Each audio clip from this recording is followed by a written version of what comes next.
Welcome to the Mom Empowerment Podcast. This is the place where we help parents live a happy, healthy life with their kids, even when they're struggling in their most challenging behaviors. I'm your host, Dr. Karen Jakubowski, an international speaker, public school principal, and former struggling student. The Mom Empowerment Podcast equips parents with science-based strategies to help you live a happy, healthy life with your kids. Welcome. Lisa, thank you so much for joining me today. It is so good for those of us watching this interview, it's so good to see you again. For those of you listening, I've got Lisa here, and I am actually going to ask you, Lisa, if you could share with our listeners a little bit about you. I could have looked you up and shared everything, but this time I just wanted to switch it up and just have you share with our listeners a little bit about yourself, personally, professionally, just for those who might not know you. Tell us a little bit about you. All right. Thank you, Karen, for having me. I appreciate it. I've been looking forward to it. So I am Lisa Rector, and I live down in Rehoboth Beach, Delaware. Grew up in Wilmington, but spent my summers here in Rehoboth and ultimately ended up here, which is a wonderful thing. And during that time, credential-wise, I'm a licensed clinical social worker, and I work right now for the Indian River School District. And I've worked a couple different roles within in Sussex Central High School, but now a new role within the district. I used to do mental health counseling in the Wellness Center for many years in the Wellness Center at Sussex Central. And then I did a bunch of different kind of presentations and stuff in the mindfulness realm for the district admin that I worked for. I think that kind of turned into a job for me. So now I am, my official title is the therapeutic liaison for the student support suites for the Indian River School District. So, and I can certainly tell more about, sort of what the goals of those rooms are. But in addition to that, I have had a personal mindfulness practice. Gosh, I would say probably 20 plus years. And I wouldn't say it was always called mindfulness at the time, but sort of as my practice has developed, it definitely, that's what I would call it now. So much so that I'm one of 6 founders of a local nonprofit that's called the Minds Over Matter Initiative. And our goal originally, anyway, we were founded in 2014. And our original goal was to bring the practice of mindfulness into the schools to kids, because we all, as parents, the founders, just saw the stress that kids were under. And we thought, wow, this is so valuable. How can we bring this to the kids in the school? And so not only do we go into the schools, but we also do a lot of presentations within the community. So, and the 2014. Oh, sorry. Go ahead. The Minds Over Matter has been around how long?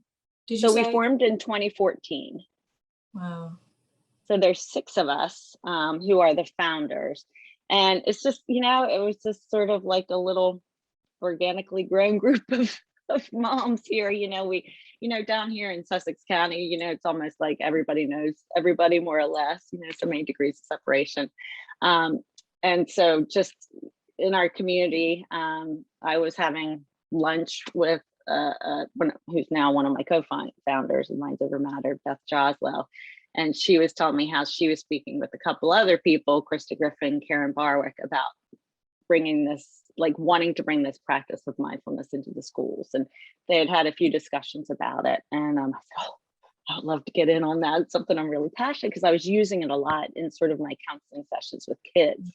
And it's just such a passion for me. And so, through many meetings and conversations, we rolled out an initial pilot program. I want to say it was 2015 in the Cape Henlopen school districts. They gave us 4 of their elementary schools. And we're all trained in the Mindful Schools curriculum.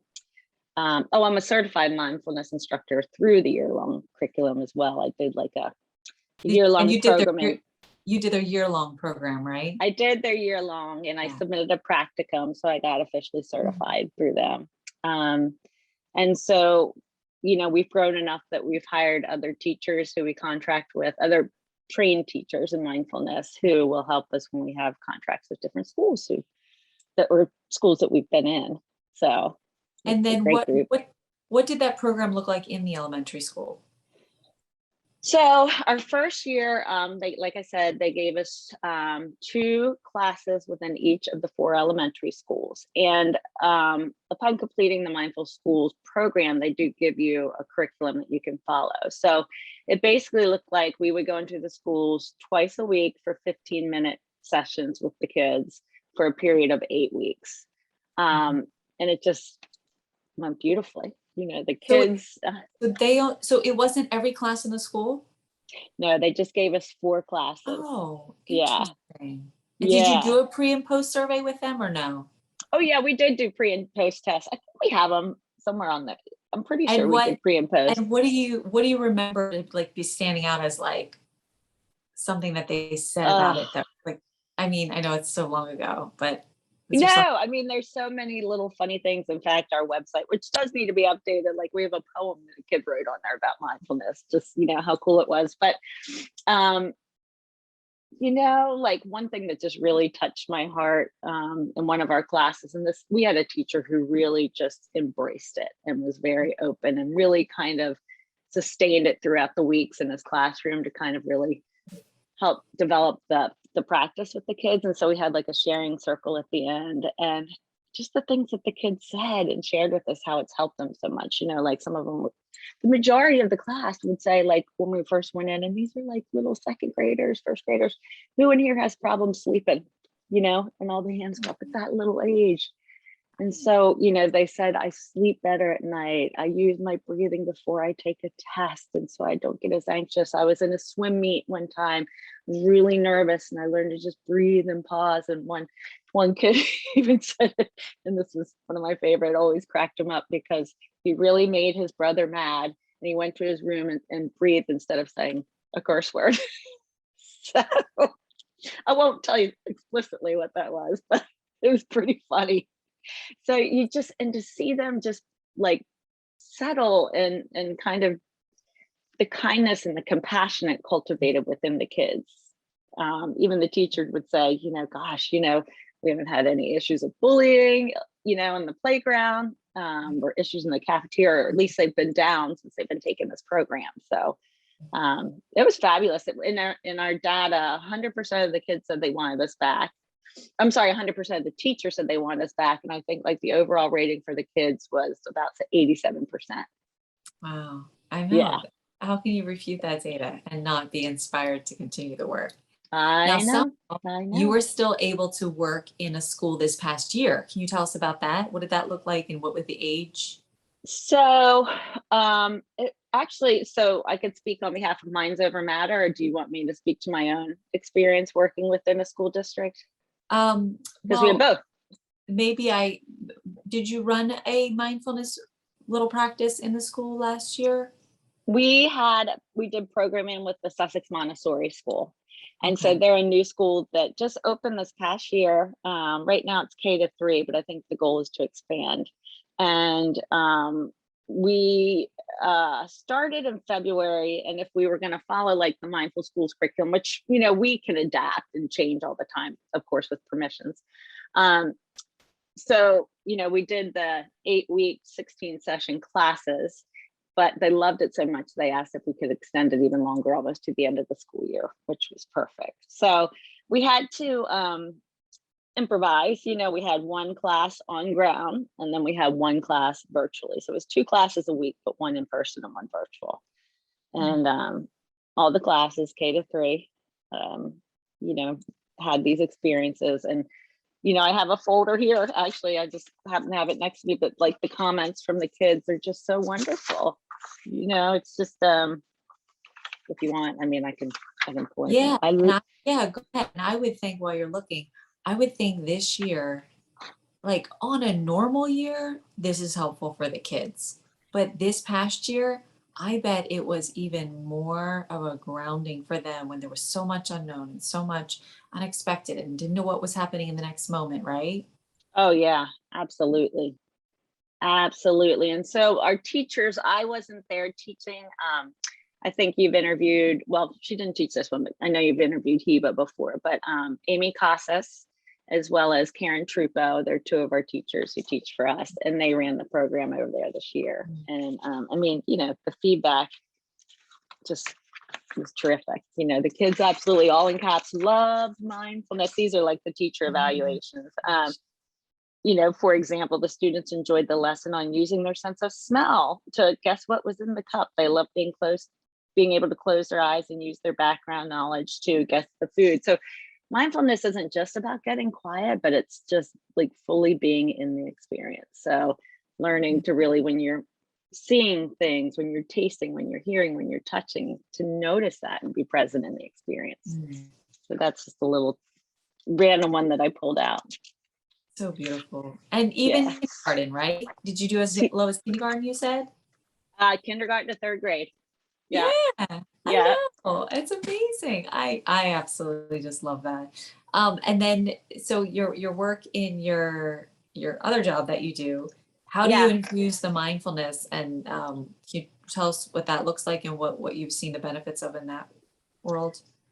So, like I said before, when I was doing sort of the mental health counseling, I really infused a lot of it with the kids there, and they really appreciate it. Learning to connect to the breath, learning to just sort of be in their bodies. Often, like to say, these kids are often living from the shoulders up, right? It's like they've just got so much going on in their mind. So to teach them little skills to help sort of bring down their anxiety and stress. And then in that role as well, I ran a pilot over with a group of kids in the high school, which also went beautifully. So moving forward into this new position, so I was hired to kind of evolve these student support suites, and I'm sure you being a principal, sort of all the like SEL, social emotional learning stuff coming down the pike. Do you have MTSS, that kind of stuff? Yeah. So I think this is part of that initiative, to bring these practices into the school. So COVID really did, throw a monkey wrench into things. So it wasn't where we could really, unfortunately, have groups this past year. We did create a class, and another social worker created a class for all students called, at Sussex Central, they're Sussex Central Nights, and we called it Night Vision, where, we introduced practices of mindfulness and self-compassion and, gratitude for all the kids to take and access. And so there are a few days a year where the teachers would each get like a lesson from the curriculum and really expand on that in their classroom, which was really, really cool with the kids. And then additionally, I had to be virtual a lot of the time, just and sort of that I've had health issues. That's sort of where my whole practice of mindfulness came from. So I was virtual. So in the meantime, I created something called the Virtual Self-Care Cafe, which was all like online stuff for our staff within the district. So I offered live mindfulness practices and live yoga practices. And, it's when my boss hired me, she said, this stuff's going to take time. It's a cultural change. And it really is, as teachers have so much going on. But I think the most important thing with this practice is sort of sustainability and, integrity when it's being taught. And so, I'm very passionate. My other colleagues are very passionate about sort of helping them understand the practice. So any opportunity I got this past year to teach about mindfulness, to lead a practice about mindfulness, to offer it to the kids, I was all over it. So moving forward with the student support suites, they're going to be like their own space within the school where kids can come and sort of just, if there's a lot of behavioral problems, they can come down and we can hopefully have some success in offering these practices with the kids, and in turn, fingers crossed, like the behavioral issues will go down. That's and I've also trained, I just remembered, I also trained with the Holistic Life Foundation out of Baltimore too. And so they're another great organization who, they have great research on sort of just how like out of school suspension and detention, all that stuff goes way down with these practices. So that's what I aspire to with the suites with the Indian River District. So that's going to be an interesting year to implement all of that and watch the data and see what. Yeah. Oh, so I'll have to have you back on our podcast to share. For sure. Yeah, I'd be glad to. I have to. it's so hard because it's something I do feel firmly that, for sustainability, to keep it going, like, yeah, there have to be ways to sort of continue to cultivate this practice. So even if it's kind of like parents are interested, like offer practices for parents and teachers and in services, and, certainly do what we can, but also keeping in mind that, there's a little bit of a culture shift. So it's going to take some time, Yeah, and it's different. just So letting it, yeah, grow organically. and what I noticed was people who may not have a mindfulness practice or know a lot about it, or we hear of it, but kind of what really does that look like? When teachers actually experienced it, when we had that mindfulness coach come in that I told you about at our school, it Hmm. was when people experienced it, then they felt that positive change and were able to then speak about it, saying like, wow, like this really helped me. And then they were doing it with their own kids and their own family, as well as, being a support of it in the school with the kids when they were getting it from the coach. So it's almost like if you're listening to this and you haven't really explored it, just give it a try or be open to learning about it, because you might realize the benefit of it that will help you in a way that you didn't even know existed before that. Hmm. Absolutely. And we've had kids who've gone home and taught their parents.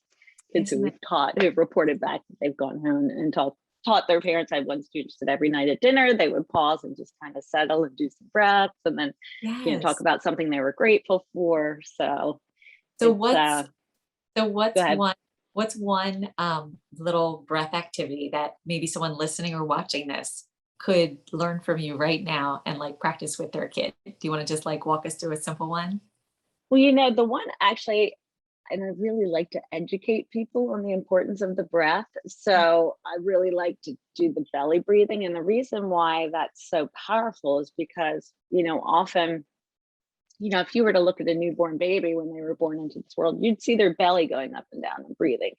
But somewhere along the line, we tend to lose that. We can often do, really shallow breathing through our Yeah. chest. So that usually happens when we're in a state of stress. So teaching people how to get back into that diaphragmatic breathing is what really, it sort of takes you from the fight, flight, freeze nervous system to the whole like rest and digest parasympathetic nervous system that really helps you to calm your bodies. And that's one where, like, I usually like to begin with that because it really, people can feel the difference. Like they can feel relaxed. And that may look like, oh my gosh, I'm sleepy, or they're yawning, but it's just because like they're getting oxygen out to their full body and calming that nervous system down. Mm. So to And guide the so, practice, and what we've done with kids before, is, if parents are working with little kids, like have them lie on the floor and get something like a marshmallow or something and put that on their belly. And when you're breathing in, you're almost like pushing that belly out. You want to see that marshmallow go out, the belly lifted up. And then when you're exhaling, you're going to pull all that air, blow all that air out. Almost if you can kind of envision pulling your belly button back to your spine and just releasing all of that air. And doing that, like I'd say, breathe in for 4, hold for 4, exhale for 4. You may need a little baby recovery breath in between breaths, but then do that at least 4 times and just kind of notice like how your body feels. If it feels more relaxed, if your jaw isn't as clenched, if your shoulders are down. Um, so that's all because it's so tangible. People really notice the difference. yeah, yeah, I love Yeah. that.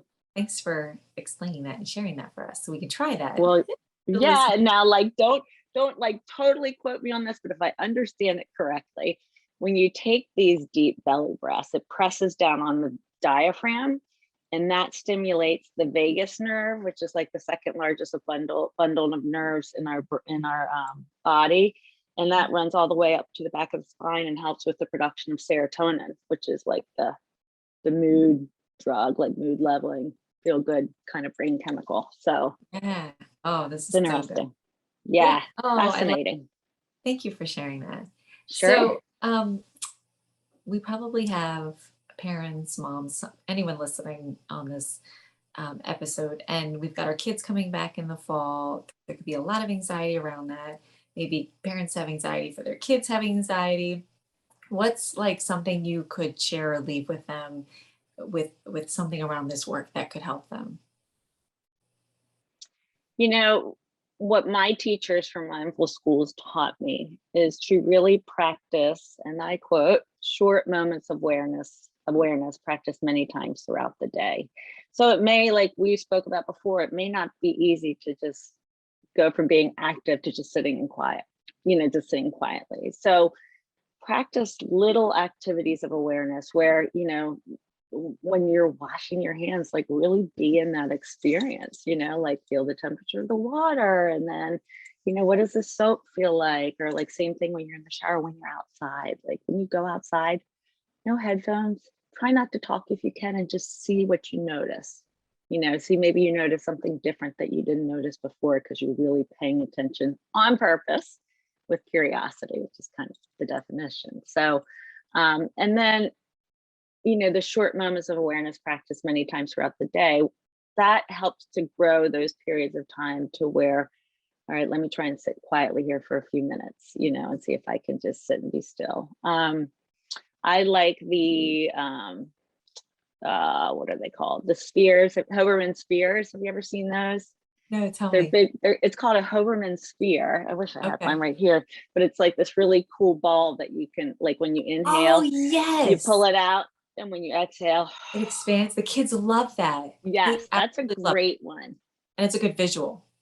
That's a Yeah. great visual. Starts Yeah, small and and expands. Yes, I know what you're talking absolutely. So I always recommend that. Kids love it too. And then again, I mean, there are single little things out there like a singing bowl, which I love to use with kids, if they're okay with it. Like often when I have kids come into my office, I would have them see if they could actually get the bowl to sing, which would distract them from their about. anxiety. Oh, yeah, absolutely. Um, there's so many little options, but right on down for kids, there's apps out there. There's great Mhm. apps out there. Like one I hear really good things about for kids and for adults is Calm and Headspace. And Teachers then like home. yeah, teachers definitely like Calm. And I know, books, like I think you interviewed our friend Heba, who just released a book. I Feel Better Now, I think it's called. Yeah, And yeah.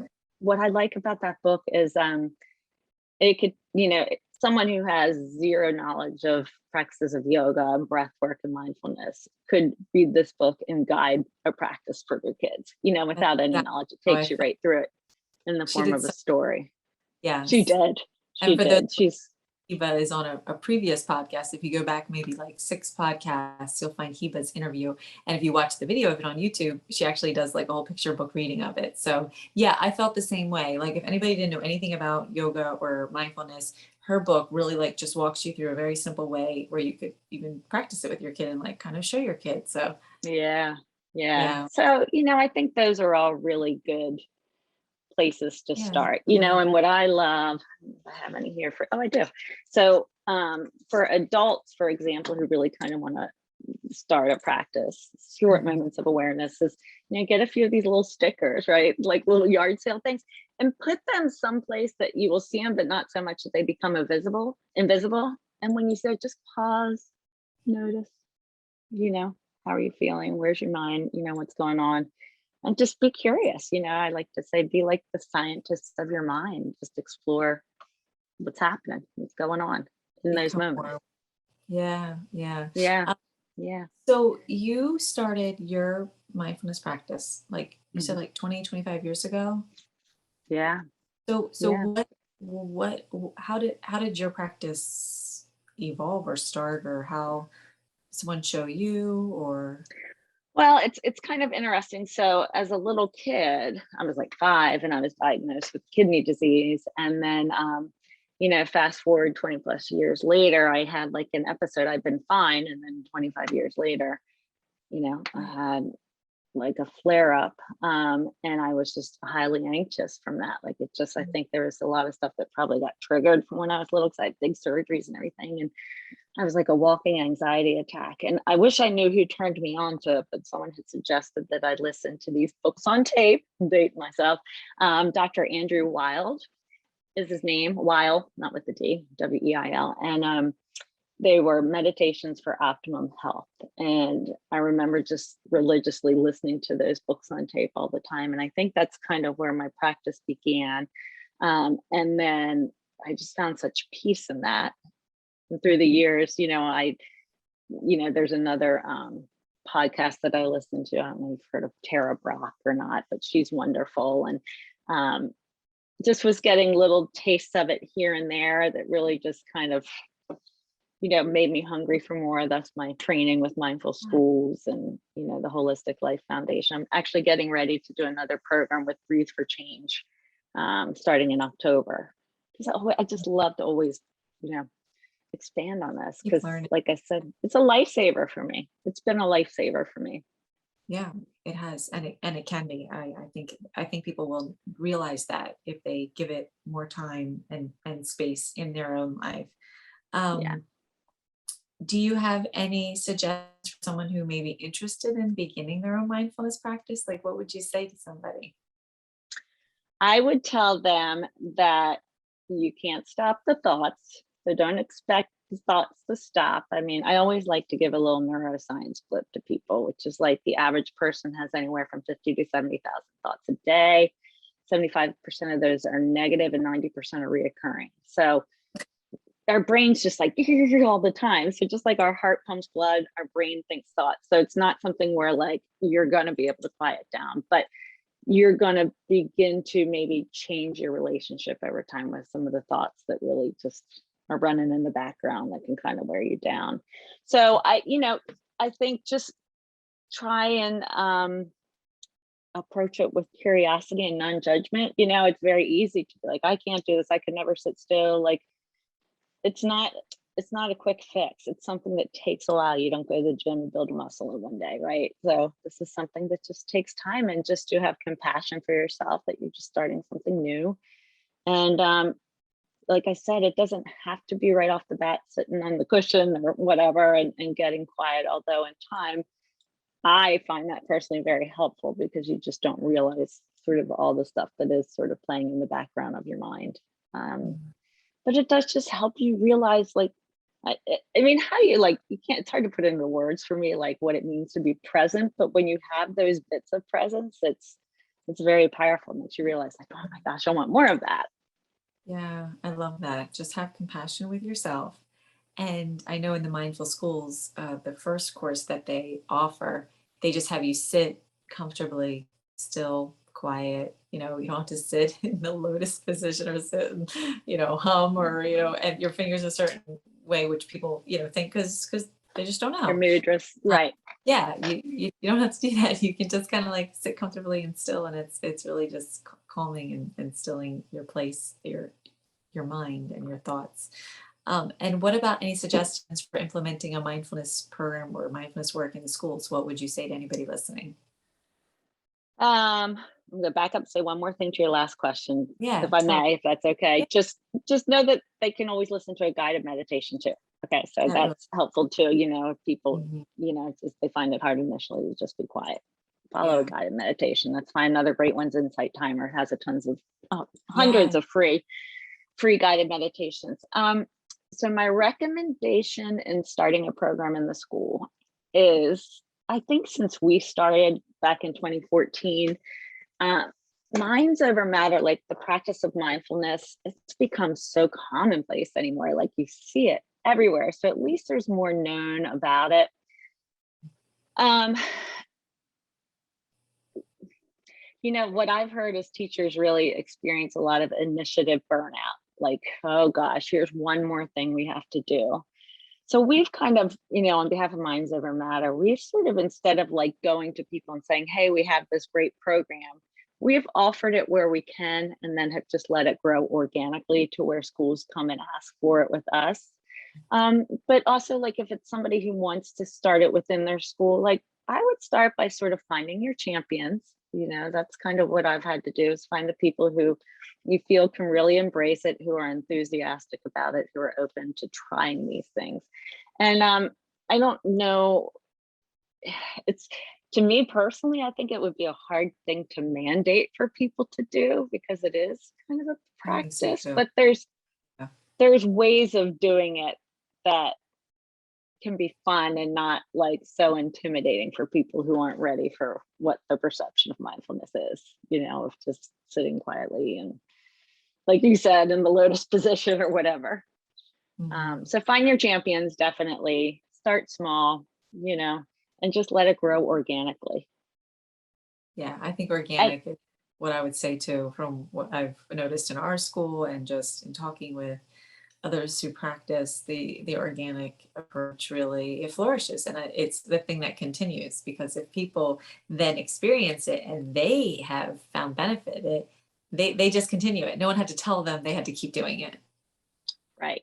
Yeah, I mean, we've had experiences where, other people who I've met who have practices in their classrooms will say, other teachers have said, "What are you doing with that kid? Like, he's so much calmer. Like, what? I want some of that. Like, what's going on?" So, just like we that, it can grow.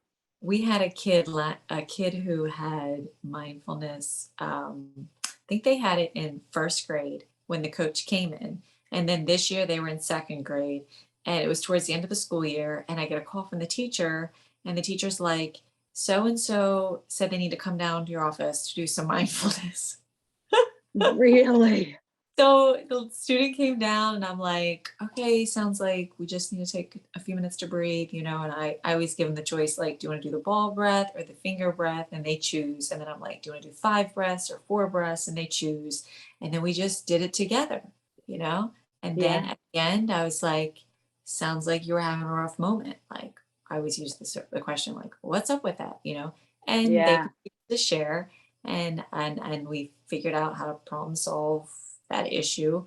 And then I just shared it with the teacher later, and it helped inform her of what he was thinking and what he was going through at that moment that might not have looked like what he was going through at the moment.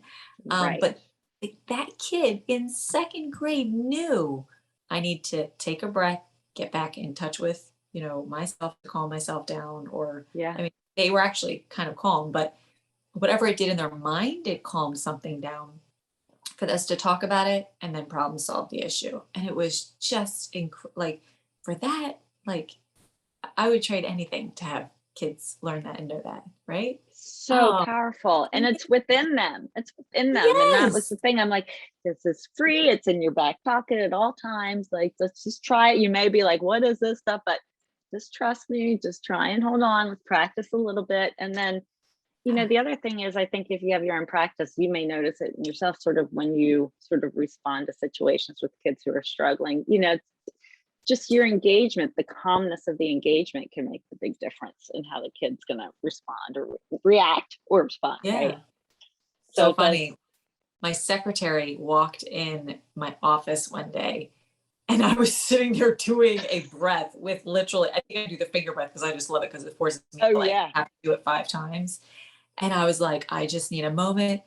And I do it. I do it myself. Like I teach the kids, and we model it for them, and I use it, and yeah, it works. It's so powerful. Like if you're listening to this, like definitely pick something up, try something out. Go to my Mindfulness with Dr. J YouTube channel. I have a couple little clips there of it, but or even on my website www.educationalimpactacademy.com. There's an adolescent video for free for you just to watch, and the kids ones taken from the Mindful Schools curriculums and adapted. And yeah, I mean, Lisa, this I'm so grateful to hear the work that you're doing, and I am so You excited, too. How and I'm lucky so your students are and your staff. It's wonderful. yeah. And just it's always exciting and invigorating to talk with you because I love your passion and your love and your zeal for this. Same It's passion. so inspiring. And thank you for doing this work. And thank you because you do this work and it is benefiting so many kids, teachers, adults, parents, educators, and on the back end, sometimes it doesn't always come back where people thank you. So I just want to take a moment on behalf of all of these people that you have impacted that are out there that thank you and you've Oh, invested and thank you you. continue to invest and what a just a beautiful, you're just such a light that that you're bringing to these schools and these districts, and they're so fortunate to have you, and I'm so Mm. excited to have you share with us today. And we'll definitely, you let me know when you've got data from this year Oh to come yeah, back and tell us, for like, sure. this is, I think this is going to be a new, it should be a new wave that crosses schools, in Delaware and So the country. important. Yeah, like I think every school district should have this kind of mental mindfulness, awareness, support for the teachers and the kids. And yeah, we're just going to do it one step at a time, like you said, and just let it grow Right? organically. Planting seeds, right? We're planting seeds, and you've kind of seen the growth of it in the last several years. So I think more than ever, coming out of the pandemic, going back into school, it's going to be very, very vital. I suspect there'll be lots of anxiety and I agree. other things. So we will really be engaging in our own practices. I'm Yes. sure you and I both. Yes, we will. And so if someone were interested in this work, and they wanted to reach out or follow, I know Minds Over Matter has a Facebook page, so I encourage listeners to go on and follow that, like that page. And you mentioned a YouTube channel. I hadn't looked that one up yet. Not a Or no, if YouTube you had a channel. website. We do have a website. It Oh, does definitely need to be updated. We laugh because we're all, like some of us are therapists, some of us have like, side businesses, but nobody's like real savvy when it comes to internet stuff. So the yeah. website needs a little updating, but we are on Instagram, Twitter, Facebook. Okay. And I thought you had asked something else, but I can't remember. So sorry about that. Yeah, so I'll put all of those. You can send me those handles and all those, and I'll put those in the description notes of this episode and the description on the YouTube video that posts as well. Okay. Lisa, is there any last thing you want to leave a listener with today? Um, I think, well, first off, I want to say thank you to you actually for this Mhm. opportunity, and thank you on behalf of all the kids and lives you're touching. I think, like you already said, it's amazing work, and to have somebody who is passionate like yourself about bringing this to kids is huge. And again, I'll just reiterate for somebody who's interested in starting a practice, just really, it's very easy to kind of be like, oh, I can't do this, or this is so hard. It's not going to be easy because it's something new that you're starting, but try as much as you're able to just be patient with yourself, and short moments of awareness, practice many times throughout the day. So just try, and there's a quote, I don't even know who said it, but that we've become human doings and not human beings anymore. Yeah. And so just take time to be a human being again, Mm. disconnect, pause, be in the experience, and be kind to yourself. That's what it's all Mm. about. It reminds me of that book. I think it's I Am Peace. Yeah, the book I Am Peace. I read that as a Star Party book one year, and I was just reminded of it just a few weeks ago. Where there's this one phrase in there where they say, "I am in this moment. I am peace," and I actually caught myself saying to myself, "Wait, I'm in this moment," because how, like you were saying, so many of our thoughts are a future thought that hasn't happened yet, and most of the things we worry about never happen, but that's a whole other discussion. Right, Or our thoughts are in the right. past of what just happened and what I said or what they say or how did I feel or how did I interpret that or oh my gosh, all these questions and I really caught myself just saying, wait, I am in this moment. And it helped me, just that little phrase. It So does. something that Yeah. helps me. Well, and our thoughts really have like total energy to them. But me and my expressions, I love my expressions, but something like where thought goes, energy flows. And it's true, if you notice sometimes, Mm. if you catch yourself sort of in a negative thought, how that can make your body feel. Yes. And so Yeah. that's like another benefit of this practice, is it teaches you how to change your relationship to thoughts, Yeah. and Yeah. not get so, knocked down by them. That's So why I was in my office breathing because I'm like, I I'm am not spending peace. an ounce of it. I have only so much energy today, and I'm not spending any more on that. Like, but I had to like struggle to get myself there because I just naturally like you rehearse that negative. It just your mind just naturally goes there. Well, Yeah, Lisa, thank absolutely. you. Thank you so much again. It was just, oh, I was so looking forward to this interview and Oh, me too, can't Karen. wait Thank to you. talk again. And anyone listening, I'm going to put all the contact information for you to follow in the notes below. So thank you for joining us. And yeah, I can't wait to see you soon. I'm just going to say, I can't wait to see you soon. Me Just too. wait for it Sounds like a soon. plan. I'll come back with some data for you. Awesome. All right, All thanks. right. Thank you so much. Have a good night.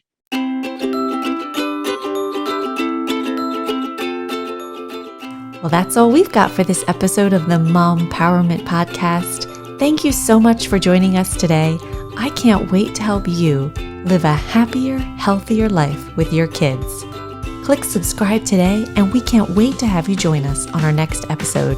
Thanks again, and remember, don't worry, be happy.